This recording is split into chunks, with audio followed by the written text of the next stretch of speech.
Apa yang Anda ketahui tentang negara dan kota-kota di Afrika? Gersang, tertinggal, kelaparan, primitif, konflik, atau hal negatif lainnya. Selayaknya sebuah negara, Afrika juga berkembang seiring zaman berkembang dan tidak kalah dengan negara berkembang lainnya. Ini adalah negara yang berada di Afrika Tengah. Inilah Rwanda, ibu kotanya Kigali, kota yang bersih dan tertata rapi.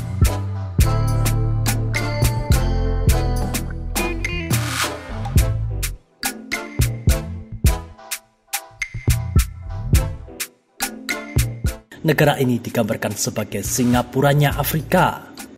Tak hanya kotanya yang bersih, namun desa-desa di Rwanda terlihat sangat rapi. Walau jalanan belum teraspal sepenuhnya, tetapi masyarakatnya sadar akan kebersihan dan keindahan. Selama 20 tahun lebih, negara ini menata masa depannya dengan baik. Semua masyarakat dan pemerintahnya yang selaras bekerja keras untuk mewujudkan tempat tinggal yang nyaman dan modern. Bagaimana Rwanda menjadi seperti ini? Ini berawal ketika 28 tahun yang lalu, ketika konflik antar suku telah menghancurkan negara ini. Lebih dari 800.000 orang tewas.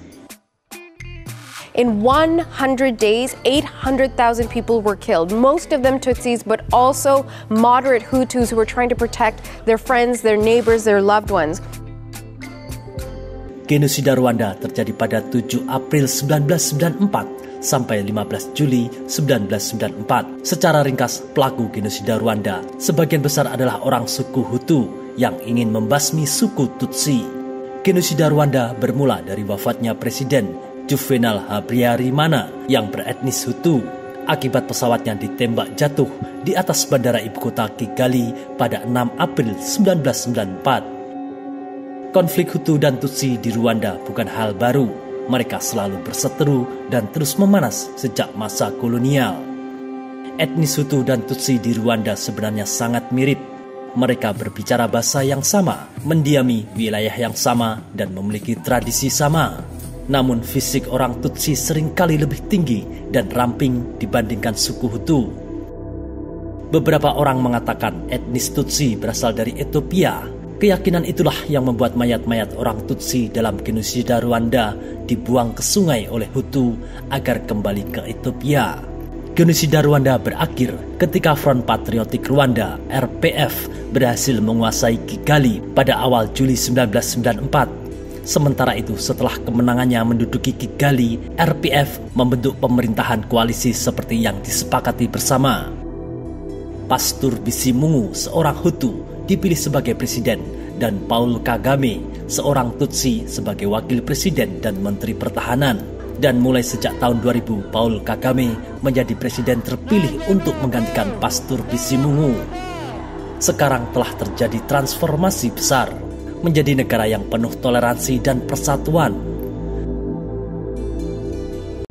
Rwanda juga memiliki tingkat partisipasi perempuan di parlemen yang tertinggi di dunia, yaitu lebih dari 60%. Hal ini tentunya membuat perubahan sangat besar dalam kebijakan-kebijakan yang dilahirkan.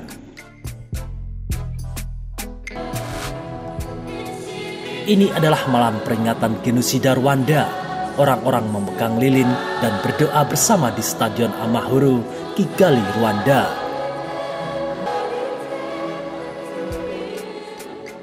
Seperempat abad lebih setelah sejarah kelam itu, kini perekonomian Rwanda sudah jauh membaik.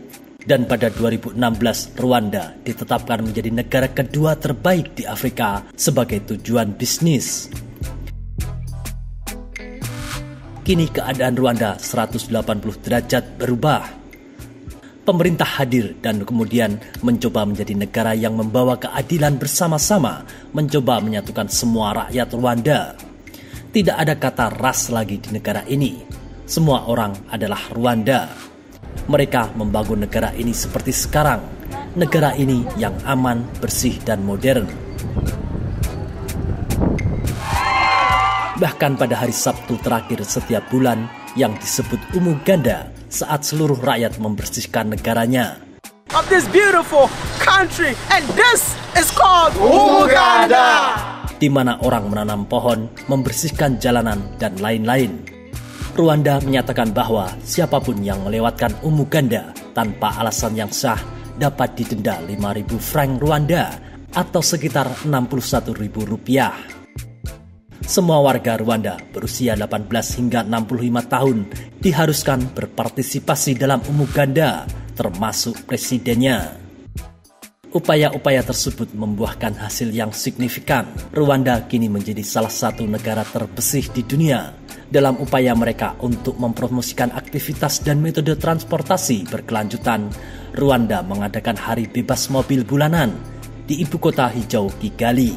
Pada setiap hari Minggu pertama dan ketiga setiap bulan, jalan-jalan yang sibuk ditutup untuk memberi jalan bagi pengendara sepeda motor, pelari, dan skater dari segala usia, sambil berupaya mengurangi emisi gas.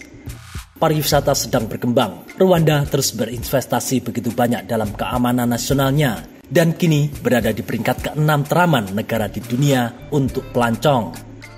Pariwisata berkembang pesat berkat keindahan alam negara ini, hewan-hewan yang terancam punah, dan kepemimpinan yang baik yang banyak diinvestasikan oleh pemerintah Rwanda di sektor pariwisatanya. Hari ini pariwisata di Rwanda penghasil devisa terbesar di negara tersebut. Itulah ulasan singkat tentang Rwanda, Afrika Tengah.